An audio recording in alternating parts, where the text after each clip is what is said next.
Welcome to the Beyond Body podcast with your hosts, Mia and Holly. Join us for a sometimes fortnightly podcast where we explore all things mental health, being a messy human, and how to get the most out of this one precious life.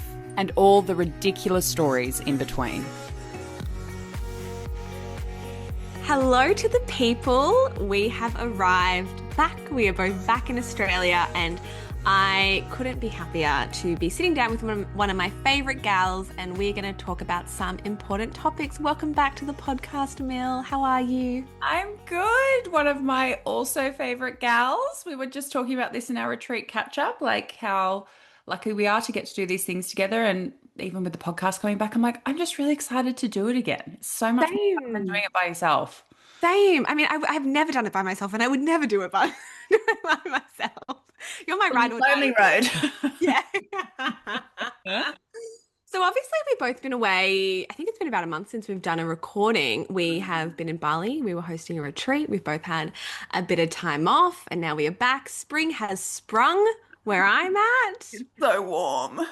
I love it. Like when coming back to the farm, there's all these wildflowers that have bloomed since I've been away, and it's just these, imagine this, like fields of yellow flowers, Oh, like cows sitting in amongst that. It's so cool. fine.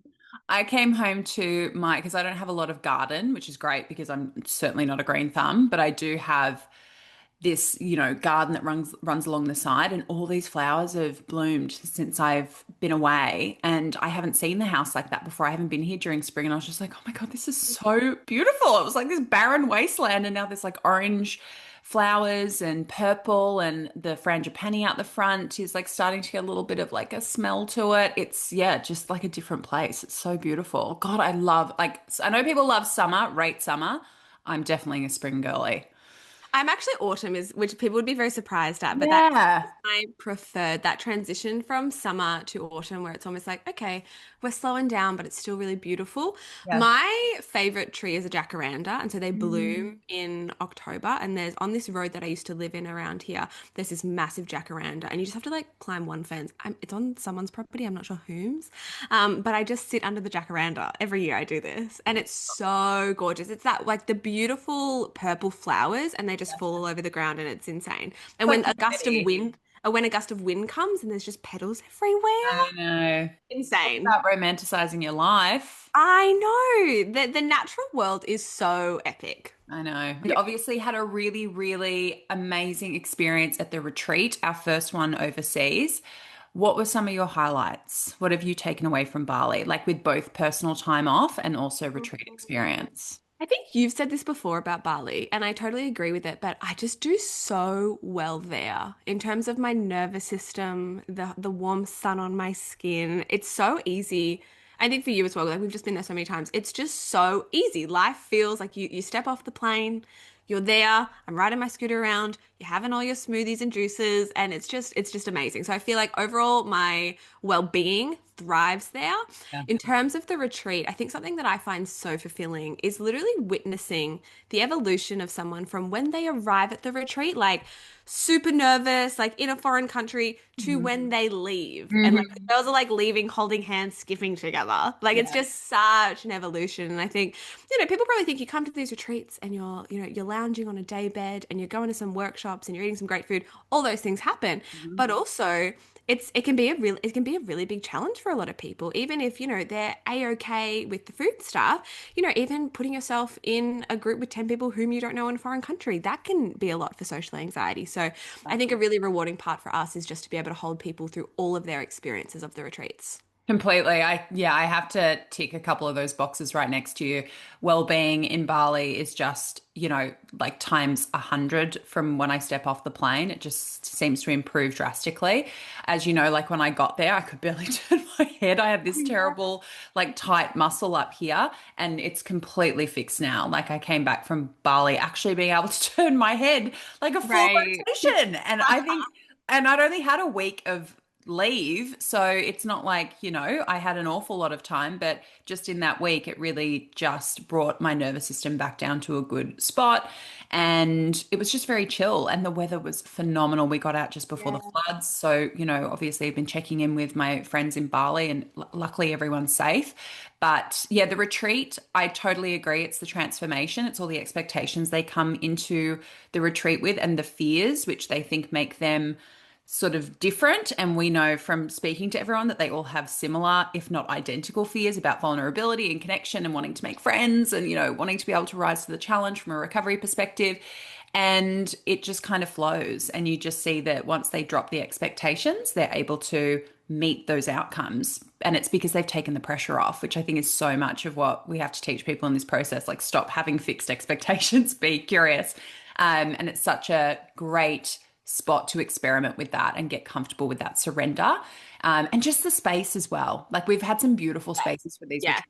This was really a phenomenal space, that yoga shala for our workshops and everyone like Yes. lying down and being comfortable and the pools and the dining area, and it was phenomenally So put, peaceful. totally peaceful and not too far out of central Ubud for how peaceful it is. And also, like, for me personally, one of my clients who came broke up with me while we were there. We do our one-to-one sessions with people, and in our session she was like, so I'm recovered, so what do we do? And I was like, you break up with me? And she was like, great, I'm breaking up with you. So that is a very cool thing that I haven't experienced on these retreats before, where it's like this intersection of retreat and also someone coming to the end of their journey, which I think is a beautiful use of those trips.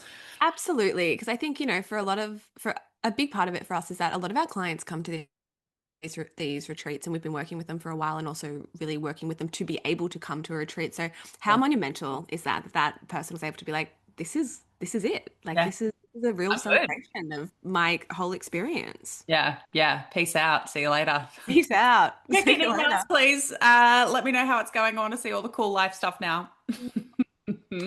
So, we're actually coming back in today with a part two to an episode that we did right before we left. Yes. And that is talking about some early signs of an eating disorder, as well as some of these signs that no one really talks about because, obviously in our coaching work, we work across the spectrum of behavioral profiles and people in different demos and different experiences and come in different contexts and backgrounds, etc. And so we have a pretty good insight into the fact that eating disorders are not a cookie cutter and everyone's experience is going to be completely different. And maybe just being aware of some of these not as common signs could be really useful for yourself or also maybe a loved one. Completely. I think they're also really great things to look out for, just as far as being careful around all kinds of maladaptive coping mechanisms. There's Absolutely. crossover, right? So Absolutely. you might be listening to this as someone who's a parent or carer or in a totally different role and be going, oh, hang on, that's actually me. I'm not someone who's vulnerable to an eating disorder, but I maybe notice some other patterns that I need to be aware of, which I think helps people to understand that, like, we so simplify these things down to food and body, as we've talked about a million times. When we actually look at the entry point for a lot of people in terms of temperament or fears or anxieties, like it just happens to be that that person develops an eating disorder, but it could be 1,000 other maladaptive things that form. Absolutely. I love what you're putting down here, Mil, because I think a lot of things we're going to talk about today, a lot of them, yes, they could be early signs, but they're also just vulnerability points. Yeah, They're also just these areas that, everyone's going to have their vulnerabilities in life, and whether that they're coming from their character traits or, their experiences, whatever it might be. And so I feel like having this heightened level of awareness of, okay, this doesn't necessarily need to be a problem on its own, but without intervention, it could be, is a really kind thing to do for yourself. totally. I might jump off with my first one, which I think Mm. reflects a little bit of what we just said. So, just to segue, being really impacted and steered by other people's opinions and maybe more so perception of you. Because I remember my Yeah. poor friends and family having to answer the question constantly. But how Mm, do I look? Do I look okay? And what about from this angle? And what about in this outfit? And how do I yeah, but what would you think if you saw and just this litany of questions I would ask, which is such a form of body checking, I believe, like when we 100%. Yeah. interrogating people about what we look like. And obviously, that's just talking about sort of the visual perception of me. But also, I was deeply affected by people's perception of me in terms of my character and how I came across. And that was so paralyzing to the point where I've said this before, it turned me into kind of like a Stepford wife. No opinion, no sense of self, like no really clear markers of my personality. I just wanted to be like as beige and inoffensive on every level as possible because I was like, well, a neutral perception or opinion is better than a bad perception or opinion. So heavily, heavily steered and guided by other people's perception and opinions and constantly looking for the markers of what those might be. Absolutely. And I think a lot of that experience definitely stems from just, it's a different strand of confirmation bias, which ultimately it's like seeking external information to give you a sense of understanding or education about yourself. Mhm. And I think for a lot of people who, struggle with food, behind the behaviors, behind all the symptoms, there is this weak internal anchor of connection to self and whom they truly are. Because a big part of that connection to self is self trust. And that is even in the sense of like, how am I perceiving myself? Self trust in terms of decisions, self trust in terms of, what opinions I'm actually going to take as something that I'm curious about and what opinions I don't actually want to partake in or I don't necessarily believe. And so I think a huge part of the work that we do, particularly as coaches, because, we're helping people with the behavioral stuff, but we're also helping them with the who am I stuff, Mhm. who actually am I, is really supporting them to develop this strong internal anchor of you've actually got yourself. If you Yeah. never have another opinion about yourself from someone else or someone else giving you guidance of what the next best choice is for you, that you're actually going to be able to make all those decisions for yourself. Yes. I think this is a really interesting thing to bring up in terms of a vulnerable point for someone who potentially might fall into an eating disorder or any other adaptive behavior, because I would kind of add on to this that in similar, so sort of one of my first ones, in similar essence would also be this idea of living your life for everyone else, Hmm. also like outsourcing, what should I be doing with my life and what do they need to be doing with their life and how can I be supportive of that, as opposed to just, first of all, knowing your needs and then considering your needs. And for a lot of people, this shows up with their experience with food for sure, but also with their calendar, with their mental load, that inability to say no, that Hmm. inability to say enough, to acknowledge just personal capacities and then honor those boundaries. And, I think something that we hear a lot is people sort of saying, well, if I didn't do that, that would be selfish. Yeah. And it's not at all about being selfish, it's about self respect. And learning to have self respect often means that you might let someone down and then you have to sit in the discomfort of that. But ultimately, through doing that, you're, by default and repetition saying to yourself, but I'm backing myself, and I'm supporting myself. And self trust, self respect, self care, like these are all aspects that are part of that, developing that internal anchor of self. Yes, completely. I think that, certainly even if as part of somebody's behavioral profile, they are trying to change their body, they're trying to have a body which they Yeah. think is more celebrated, socially acceptable, keeps them safe. That is, in essence, living your life for somebody else. That's making Yeah. choices based on what you perceive the expectations of you are or what you have learned the expectations of you might be. And also the boundaries piece, as you say, like the self-respect and the ability to live your life for yourself comes with discomfort. It comes with compromise, and it comes with, yes, sometimes having to say no and letting people down and living in that discomfort versus the discomfort of wearing 100% of every relationship you have. Like if you're the one who's always uncomfortable, That's not a relationship, because relationships in essence are a constant compromise and back and forth. The truth is that in your eating disorder, you are expressing boundaries. You disappear into your behaviors, right? Like my behaviors were a huge barrier between me and other people because I would literally disappear into them. I would not be contactable. I would go into like this cave and this hole with my eating disorder and feel very entitled to that because I would be like, well, no one's respecting the boundaries that I'm not expressing. So a bit of martyrdom would sort of sneak in Really? there too. And then Yeah. I would feel very entitled to my behaviors, kind of like a fuck it, fuck you response that hurt nobody but myself, right? So you are actually expressing boundaries. You're just doing it in a really unhealthy way that harms you.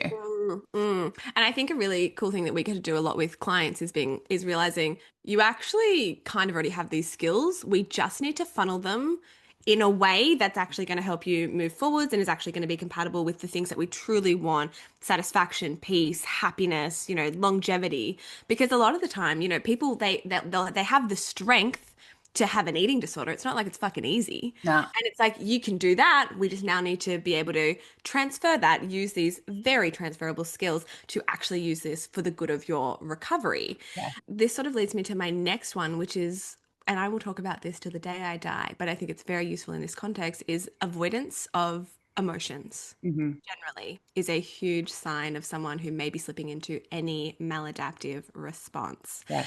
And I think for someone who's kind of in that place, and whether or not they have this full, really harmful maladaptive response, or there's just some vulnerabilities there, it's not unlikely, right, that that person would be in a state of denial, or maybe they actually genuinely don't, that they're not yet aware of what's happening to them and sort of the world that they're falling into. But it's highly likely that they're going to have this lack of capacity to be able to or desire to feel their emotional world. And for a lot of people, that looks very go, go, go, do, do, do. Right? Just very like out in the world. Again, out in the world, living your life for someone else or society or expectations or to meet Hustle timelines. culture. Exactly, exactly. And I think for anyone to go on a healing journey, you have to be honest with yourself before you can be honest with the world around you. And to do that, that requires you getting in touch with how you're actually going, how you're actually feeling. Yeah. And the avoidance of this, like you're sort of saying, it can show up with someone hiding themselves from other people, isolating, right? Maybe a part of that is this fear of someone else figuring out that they're actually not okay, right? And Mhm. obviously, what thrives in secrecy, an eating disorder. Mhm. Mhm. So much of the work that we do with clients, it's about emotional regulation. It's about really, obviously, helping them understand this is the path forward behaviorally, but to be able to meet those markers of the new behaviors consistently, you got to have some skills around emotional regulation and sitting with discomfort and dealing with the dysregulation. So the inability to do that, I think, it's a really dangerous position for anyone to be in because there isn't, again, this anchor to themselves.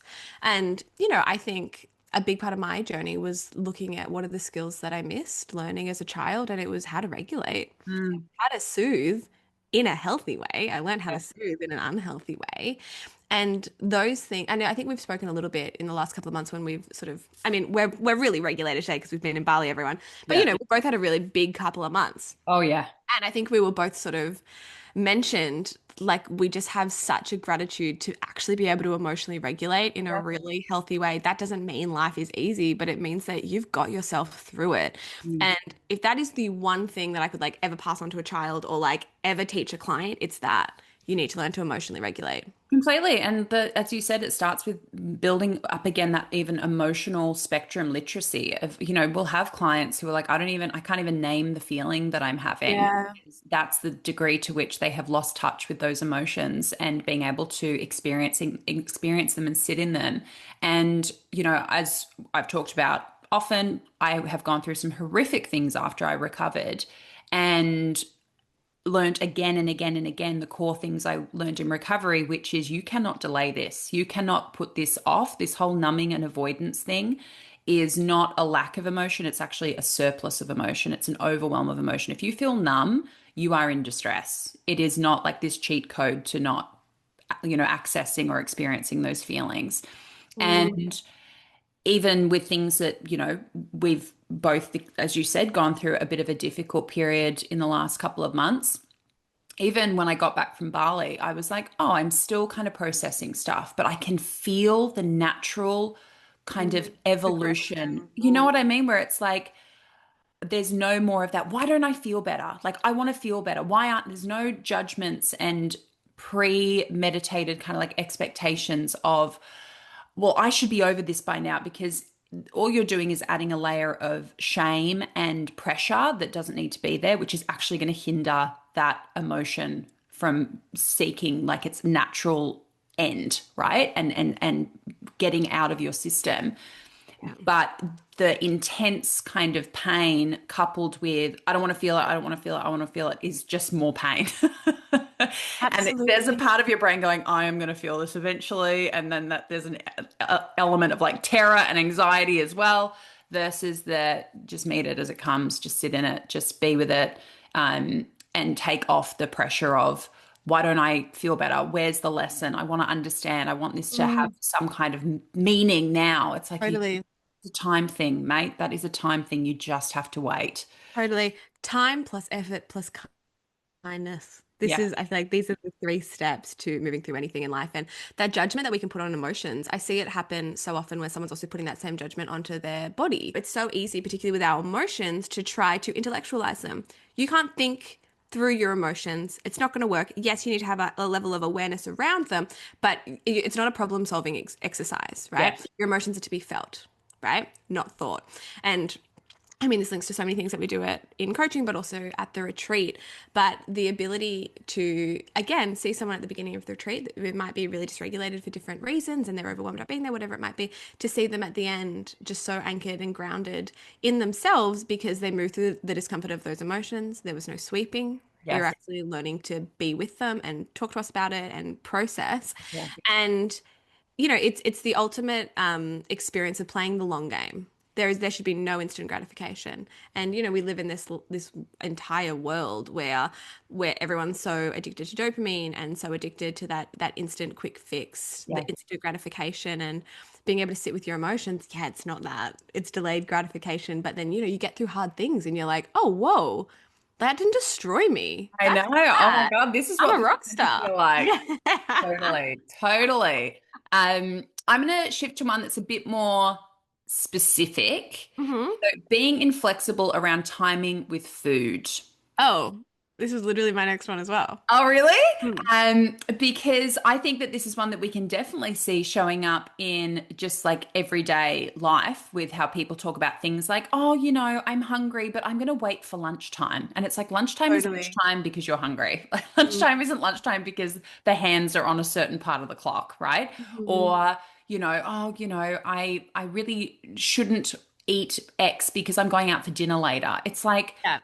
you're hungry. End of. It is not waiting for certain markers.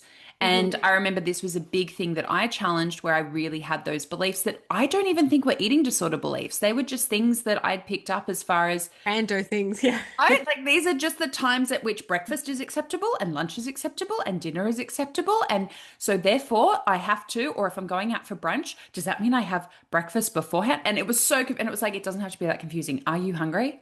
Do you feel like eating something? Does something look appealing to you? Do you want to have it? That's it. That's like they're the markers. So I hmm think that this can be an innocent one. I think that sometimes people are just walking around with that because societally we kind of have these weird expectations around when we're supposed to eat. But if it really causes you quite a bit of like anxiety pushback to challenge that, there could be something there in terms of that feels safe, that feels acceptable. What does it say about you if you push outside of those rigidities? Yes, I completely agree. Even just some of those like little rules, like, oh, I don't eat after a certain amount of time, Yes, which whatever is it such might be, or BS, by the like, way. she's telling it straight. It is such BS. You can eat literally whenever you want. I think we all learned that from an Oprah episode because that's literally where Really? I think I was like 11 and I saw that and I was again my little brain engineered to soak this stuff up for later when my Mm. eating disorder developed because I was like that's a rule. Now that's a rule, can't eat past X time. Mm. So many Mhm. dietitians, especially eating disorder dietitians have been like that is just not a thing. Like the Literally body is not so a clock. dumb. It's really so dumb. And I think, obviously having these ideas around when it's appropriate to eat, not appropriate to eat, it is a form of control that eating disorder part of the brain can really grip onto. But I think what is equally as big of a concern is that through doing that, you're sort of subtly reinforcing that you can't handle things being different Yeah. and that you can't trust yourself in discomfort and it needs to be avoided at all costs, which ultimately it makes you weak to the only constant that we know in the world, that is change.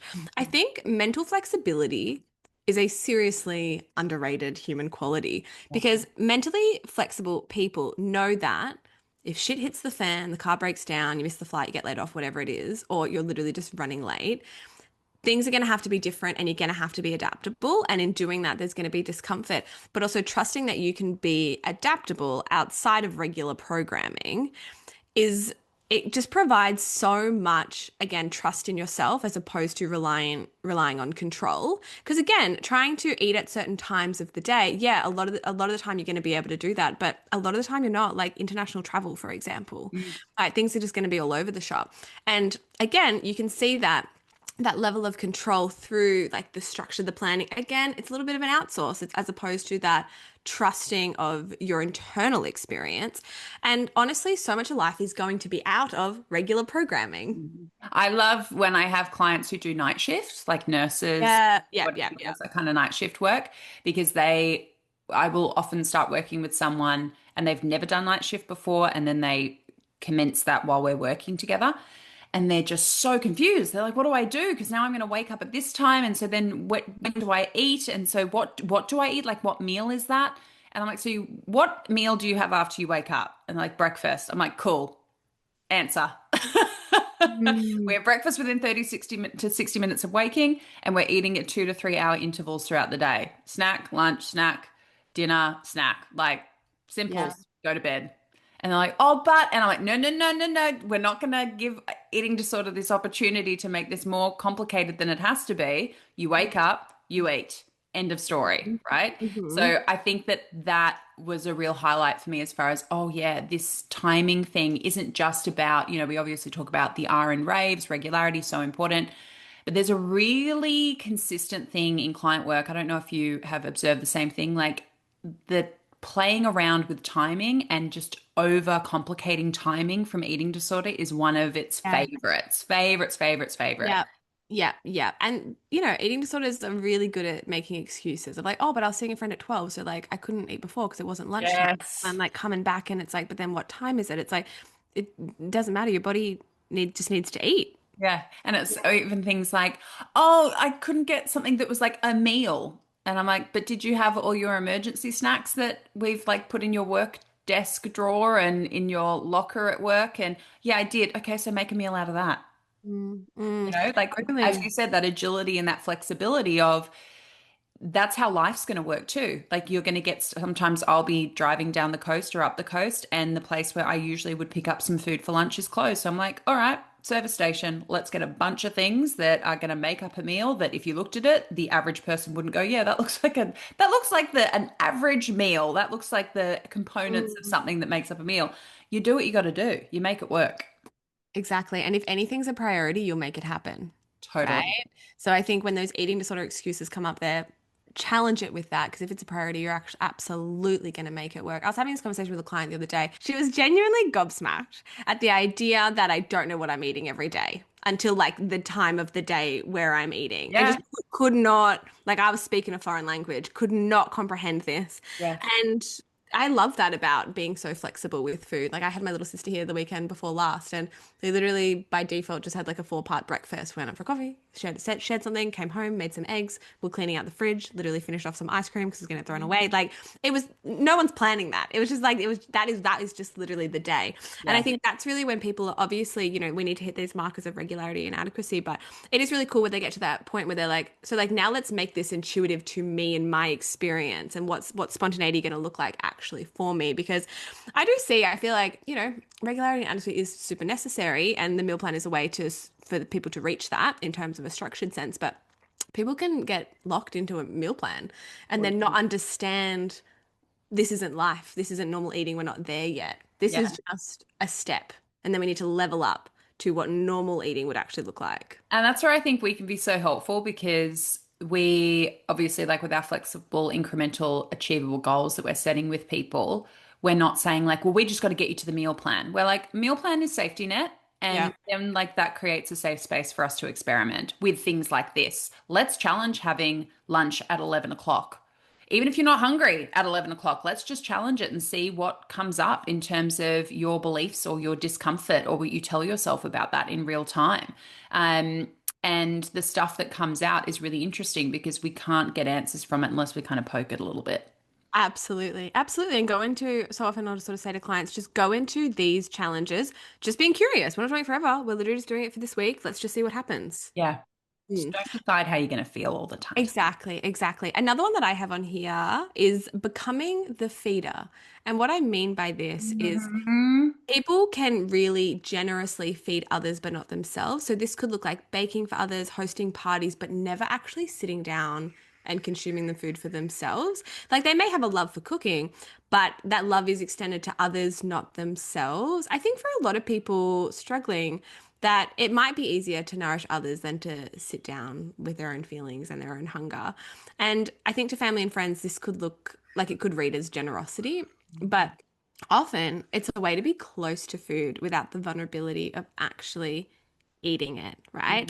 And I think also kind of tying into some of the other things we've been speaking about, it can also come from this place of overgiving, but not being able to actually give to themselves first and actually meet their own needs first. Yes, I think this is why there's a bit of a meme around recovery spaces about baking. Oh God, isn't there? I It's mean, I have been given such a quite a thing. lot of, I have been baked quite a lot of things from clients over the years. Well, I mean, that is gorgeous and we love it. Gorgeous. And, you know, we want to, I'm here for it. there's obviously intention that comes along with this. Like you can be a healed person and bake. God knows, like, whole Sure, for sure. produce some of the best I'm here baking for it. I've ever had in my life, including waking up at 4 a.m. or 3 a.m., I think it was, to make cinnamon scrolls that changed my life. But I think there's a reason that's a meme because it's such a, I don't know, there's just such an association with baking of like you love food. You're a lover of food. You have like an intimacy with food. There's a comfort you find in that food. But as you say, it's not necessarily something you're using to nourish yourself. I think often people can actually use those practices as a bit of a mask, a bit of a, no, I couldn't possibly have a problem with food because look at how I engage with it in this way. And that loved Yeah. ones who don't understand the complexity of those behaviors will take that as a bit of a comfort of, no, no, that couldn't possibly be a problem for them because they bake, they love to Always bake, they around love to, food. right? Like they love to entertain, they love to, you know, have people over and feed them beautiful food. It can be a real mask and it's a really, really clever one because yeah, the average person is going to go, no, well, that's an immediate eradication of that being a possibility. So Mm-hmm. absolutely, absolutely, I see this so often. Where again, we have to make it clear there is nothing wrong with those practices. It is all about intention. Absolutely. And I feel like it's a good little guideline for anyone who does love baking to be like, well, you have to test that it's good. Like there's kind of commit to if you're baking something, you have to consume it first. Love that. I think I've actually set that for clients where I'm like, okay, so the next time you get an urge to bake or to provide food for somebody else, the caveat is you can only do it if you are the first one to have it yourself. And Absolutely. then the eyes go and you're like, okay, so yeah, there's definitely something. I personally would feel a little bit stressed if I hadn't tried the thing that I was giving away Totally. as well. Like if I'm making a cake for someone, it's like you can't cut a slice of the cake before you're giving it to someone. I've like taken out a little pocket from the bottom Yeah. just to ensure we're all good. Yes. Yeah. Yeah. We got the right flavor profile going. Yeah. Another for me, probably a bit specific again, pushing yourself with exercise to exhaust or numb yourself and kidding yourself into believing that feels good. Mm. I think exercise is such a tricky gray area and why I think it fits perfectly on this list of potential early warning signs because it is one of the harder areas to work through with people because exercise does, by its very nature, feel good. Biologically, it produces chemicals and hormones which make us feel really good. But again, intention has to be the thing that we're looking at. And when you then have the contrast as you, if you choose to, as you move through your relationship with movement and you transform that into something more anchored to healthy self and something that's more intuitive, you start to see, Oh, that was a very synthetic kind of feeling good. It was really just me thrashing myself. And what I was mostly experiencing was a surplus of adrenaline. And Totally. even things like music choice, right? Like I would listen to music at full volume that was so overstimulating, and my body was exhausted, and I was just like full of pain and adrenaline. And I would be like, oh, that felt great.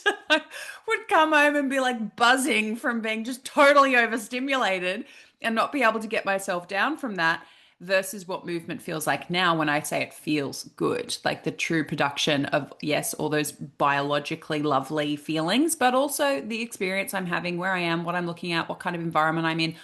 Don't even think I listen to music very often when I'm going for a walk or a hike or something. I listen to podcasts or audiobooks. And once you have the contrast, you're like, oh, okay, maybe feeling Mm, good has a very different definition for my eating disorder than it does for me. For mm, instance, I was a big runner when I was unwell. Don't think I've gone for a run in years. Like, mm. we'll sometimes break out into a jog if I'm like, oh, like feeling a little bit like I could do a bit of a trot in this area. And then I'm like, and I hate it. 30 seconds later, we're back to walking. So I think, yeah, sometimes just watching people do that evolution of like, I love running. And then you work with them for a while and they're like, haven't gone for a run in a while. Loathe the idea, makes me feel Mm. anxiety. And I'm like, okay, well, what does that tell you about how exercise might feel different from those two different versions of you?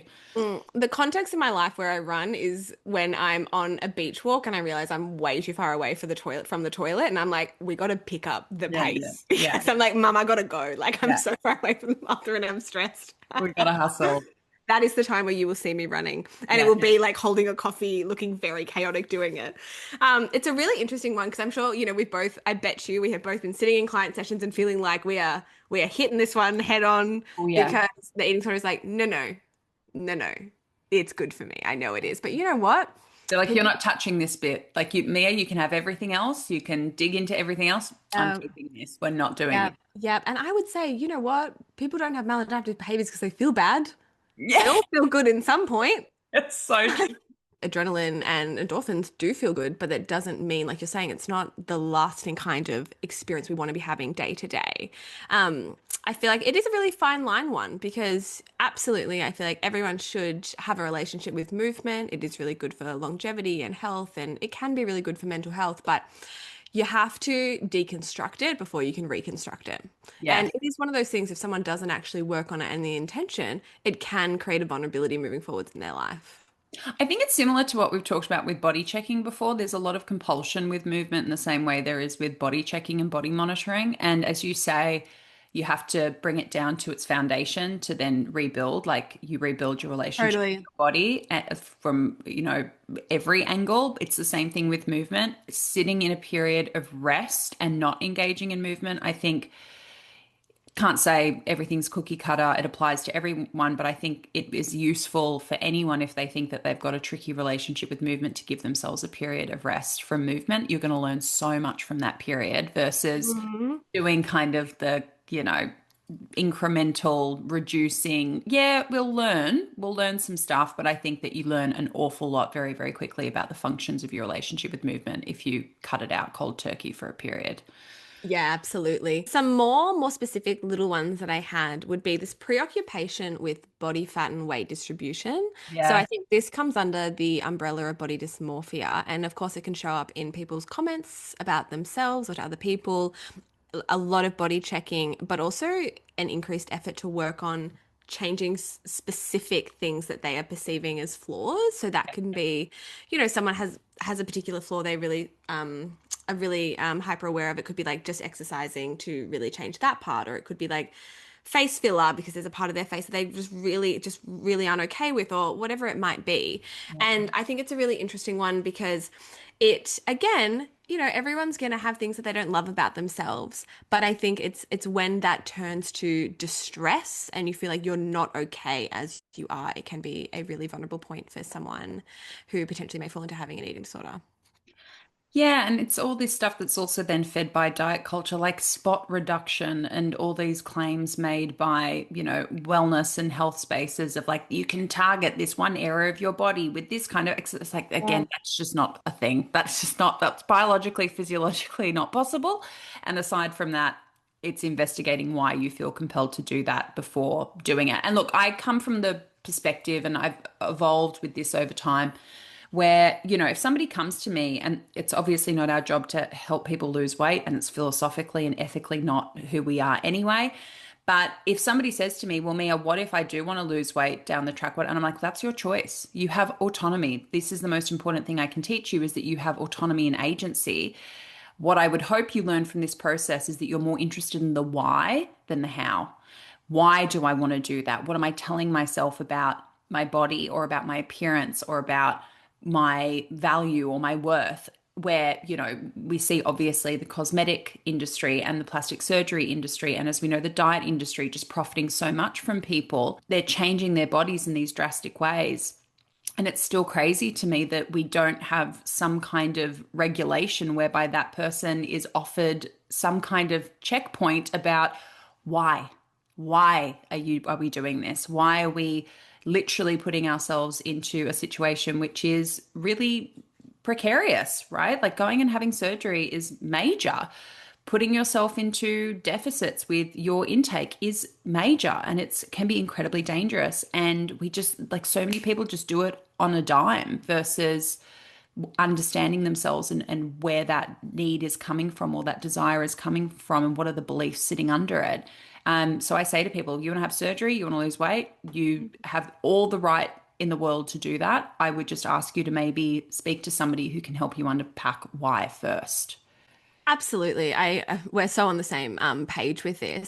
I think ultimately, so much of the work we do, like we were saying, even with the movement, it's about intention behind it. And then, for that person, I think a really great marker of their evolving experience to think differently about the why is that they had all these ideas of, when I lose the weight, then I'll allow myself to date, or then I'll do this. And they're doing all those things now, Yeah. right? And it's because they're actually feeling good in themselves, because they're actually learning to care for themselves. And there's so much more self-trust there, and self-care and consistency. And all those experiences are really good for that person's self-worth. Yes. And we see it with how people interact with things like fillers and all that sort of stuff. Yeah. There's a lot of dysmorphia that we see people, like, I Yeah. get those videos on TikTok of women having their filler dissolved.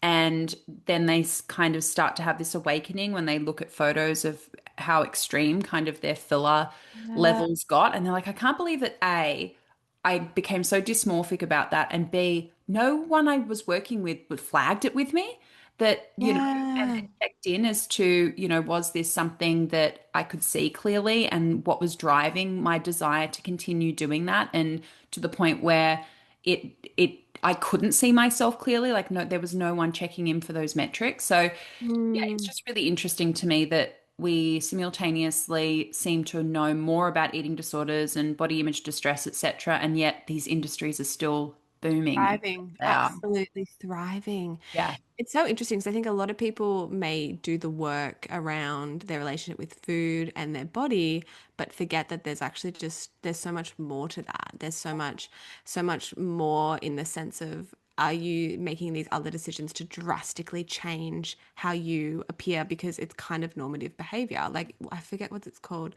Like, baby Botox is that thing where it's like preventative. Oh So God, I people get thought you it. were going to say they started giving Botox to No, no, babies. no, no, no, no, no, no, no, no. Imagine that. Like, Um, oh God, that's a headline I don't need to see. You do not need to say that. It's literally marketed to people in their 20s, like before they have wrinkles, to be like, hey, you're not stressed about it yet, but you will be. Let's help you get ahead of this terrible thing called aging and the privilege of staying on the planet for an extended period of time. How terrible to have the markers of Mm-hmm. the life you've Mm-hmm. lived. Mm-hmm.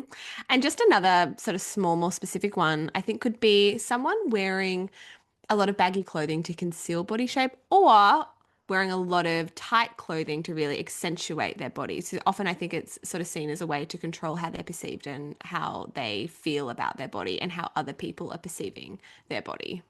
Yeah, and I mean it's again fine line as far as, sometimes we go through periods where we're maybe wearing clothes which are more Course. comfortable because For we're sure. trying not to. But again, I think if there was a theme with so many of these things that we've touched on, it is none of them are absolutely like baseline indicators. They are so dependent on intention.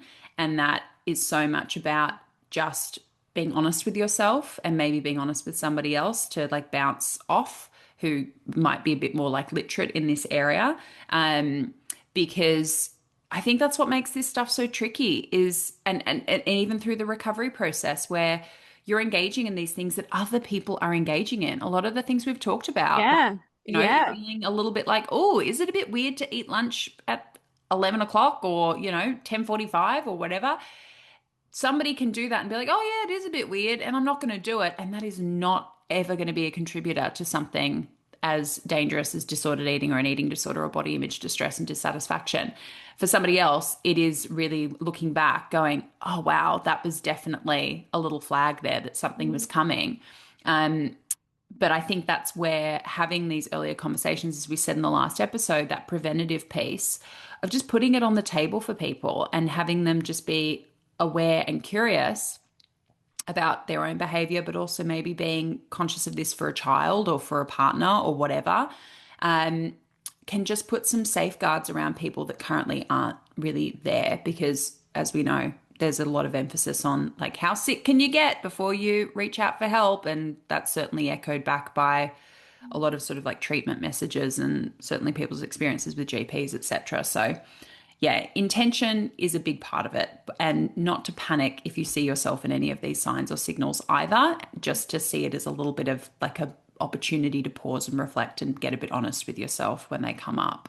For sure. And, acknowledge that none of these signs are about labeling. They're all just about that deepening our capacity to notice.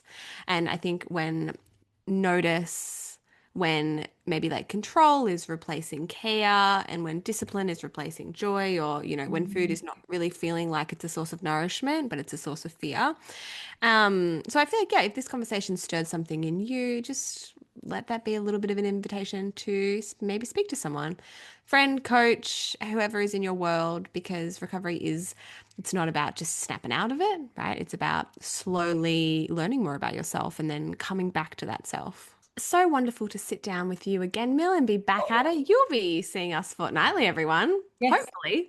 I'm not calling it that it will absolutely be, but it's highly likely. We're both off over Christmas. So Yeah. until December, which is actually, I'm like, that's ages. It's not. It's like 3 months away. Because I'll be on Lord Howe. And where will you be, I'll miss? be up here in Byron Bay. All the fam's coming to me this year, which is so sweet. Well, I mean, I do love a bit of Canberra, but for Christmas time, I'd Mm. have to say between the two, You're you by were the that beach. coin toss. I know, I know. Yeah. So we will see you in a fortnight, everyone. Bye, everyone. See you soon.